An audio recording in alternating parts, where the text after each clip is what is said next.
తెలంగాణలో ఉన్నటువంటి డిఎస్సి అభ్యర్థులందరికీ ఒక మనవి చేస్తున్నాం. ఈ రోజు డిఎస్సి అభ్యర్థులు పిలిచిన మనకు సపోర్ట్ గా ఉన్నటువంటి మోతిలాల్ బ్రదర్ ఈ రోజు మేమందరం శాంతియుతంగా విదేశాఖ ముట్టడి కార్యక్రమాలు వస్తే శాంతియుతంగానే వచ్చినాం. కానీ పోలీసులు రెచ్చగొట్టి మమ్మల్ని అందరినీ అరెస్ట్ చేశారు. మమ్మల్ని అందరినీ అరెస్ట్ చేశారు.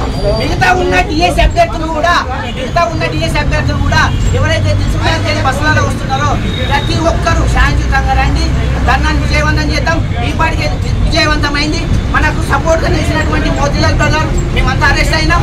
మిగతా అందరూ అభ్యర్థులు వస్తున్నారు కాబట్టి ప్రతి ఒక్కరూ ప్రకటించి మన డిఎస్సి అభ్యర్థుల యొక్క నిరసనని శాంతియుతంగా తెలియజేసి ప్రభుత్వాన్ని మెడలు వంచి మనం డిఎస్సి మన హక్కులను సాధించుకున్నామని తెలియజేస్తున్నాం.